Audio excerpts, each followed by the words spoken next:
Bonjour Aurore Berger. Bonjour. La Belgique a été frappée par le terrorisme islamiste hier.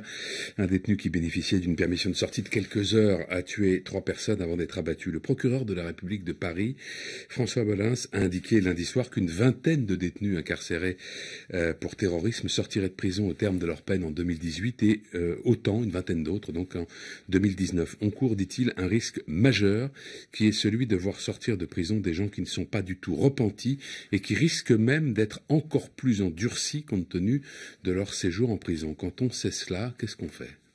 Il y a 2 questions différentes. C'est la question de la radicalisation en prison, qui est extrêmement importante. Qui est déjà un vieux sujet. Qui est un vieux sujet, mais ce n'est pas une raison pour laquelle il faudrait le laisser de côté.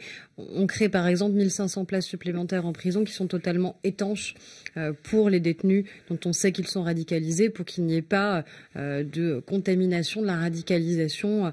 Et on sait malheureusement que la prison est souvent un lieu qui diffuse ce type de pensée. Donc il y a déjà qu'est-ce qu'on fait au sein de la prison pour éviter évidemment cette radicalisation. Et puis il y a ensuite qu'est-ce qu'on fait pour les détenus qui sortent de prison et dont on sait qu'ils le sont. On est quand même dans un état de droit. À partir du moment où vous avez purgé votre peine, on ne va pas vous mettre préventivement plus longtemps en prison. Ou alors, on n'est plus dans un état de droit. Par contre... Oui, mais la loi peut changer le droit.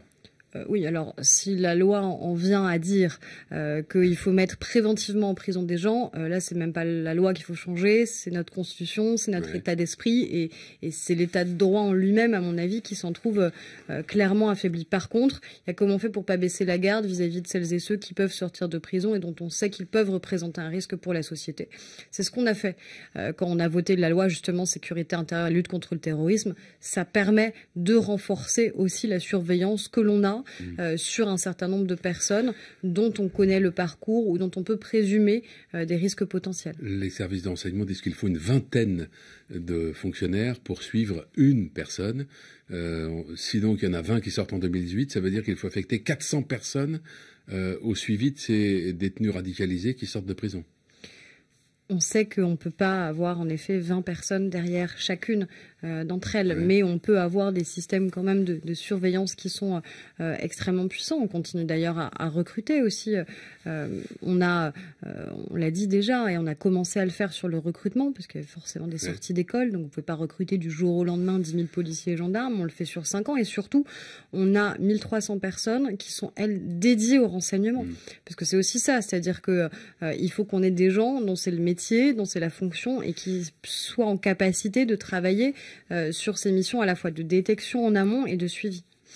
Un séminaire gouvernemental sur la réduction de la dépense publique se tient ce matin à l'Élysée. L'objectif du président, c'est de réduire la dépense publique de 4 points de PIB sur la durée du quinquennat. Toutes les pistes d'économie sont passées au crible, sans exclusive. Les aides sociales, donc, n'y échappent pas. Ainsi, le ministre des Comptes publics, Gérald Darmanin, estime qu'il y a trop d'aides sociales en France. Est-ce que vous êtes d'accord avec cette formule ? Dire qu'il y a trop d'aides sociales ne veut pas dire qu'il faille diminuer le montant alloué des aides sociales. C'est juste dire on a aujourd'hui une complexité inouïe dans l'organisation de notre aide sociale. Moi, j'ai travaillé auprès d'Agnès Buzyn sur la question de la lutte contre la pauvreté. Eh bien, je vous mets au défi, quand vous êtes dans une situation d'exclusion, quand vous êtes une femme, une famille monoparentale, d'arriver à comprendre les droits qui sont les vôtres et ceux à quoi vous pouvez avoir accès.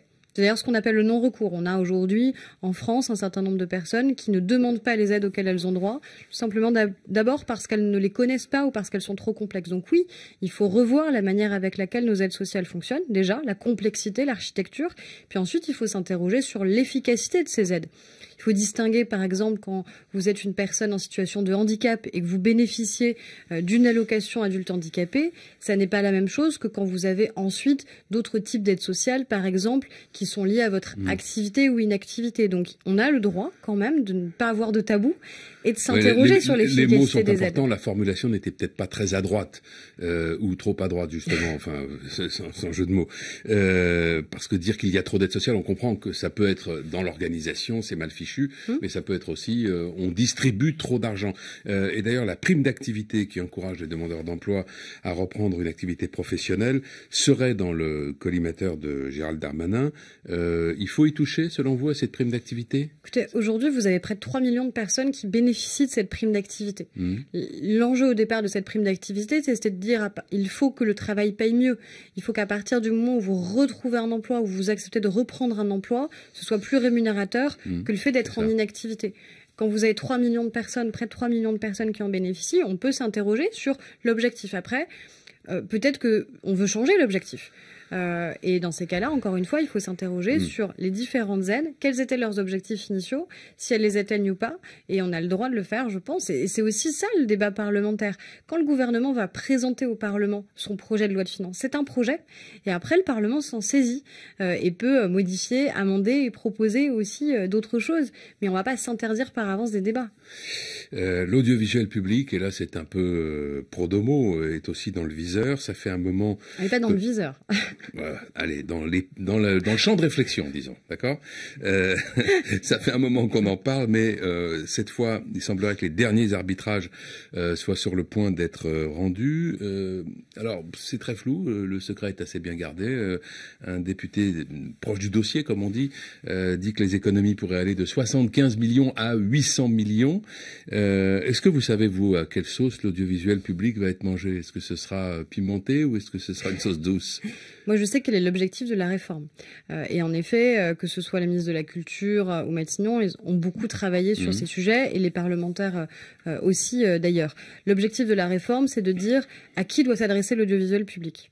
On le sait, notamment par exemple sur la télévision, qu'on a un public, et pas que pour l'audiovisuel public, pour l'ensemble des publics, qui est de plus en plus vieillissant. Comment on arrive à conquérir de plus jeunes publics?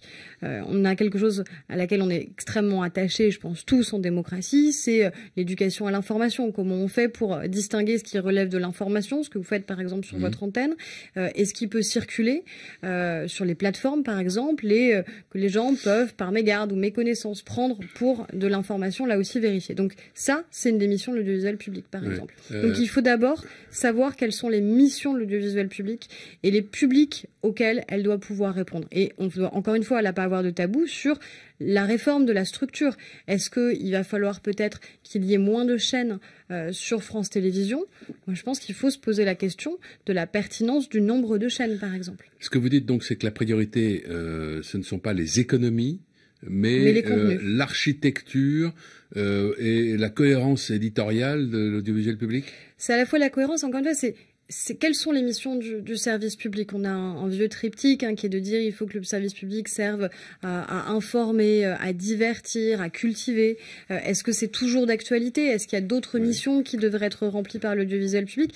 Et encore une fois, à quel public on doit s'adresser? Faire de l'information de grande qualité, ce qui est le cas, mais pour des publics qui sont déjà très éclairés, très informés, qui savent aller chercher l'information, c'est très bien. Mais comment on fait pour aller chercher des publics plus jeunes?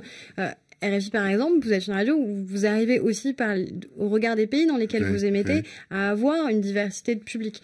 Pourquoi on n'y arriverait pas pour nos publics français? Mais ça pourrait être neutre sur le plan budgétaire, tout ça? Où il faut quand même qu'il y ait un effort partagé. Un tour de vis budgétaire. Vous l'avez dit, un séminaire gouvernemental sur la réduction de la dépense publique. Eh bien, la réduction de la dépense publique, je pense que tout le monde doit pouvoir y participer. D'un mot, vous avez ironisé sur la faible mobilisation lors de la journée de samedi dernier, la marée populaire à l'appel de la France Insoumise. Vous avez parlé de marée basse, le Premier ministre lui avait évoqué un petit coefficient de marée. Est-ce qu'avec ce genre de propos, vous ne contribuez pas à l'image d'une majorité méprisante, arrogante, que dénonce précisément cette opposition? Vous savez, la France Insoumise, ce sont ceux qui ont appelé à manifester en disant on va faire la fête à Macron. Dire on fait la fête à Macron, soit on considère que c'est juste extrêmement ironique et sympathique, soit on le prend au sens littéral du terme, c'est-à-dire qu'on veut casser la gueule de quelqu'un quand même. Faut se dire les choses. Moi, je vois l'agressivité qui est celle de la France Insoumise à l'Assemblée nationale. Ils sont pas très loin de moi dans l'hémicycle. Donc à un moment, je crois qu'il y a une forme de bienveillance qui continue à exister pour la France Insoumise et qui correspond pas du tout aux idées qu'ils véhiculent, ni aux comportements qu'ils peuvent avoir. Merci Aurore Berger. Merci Bonne journée.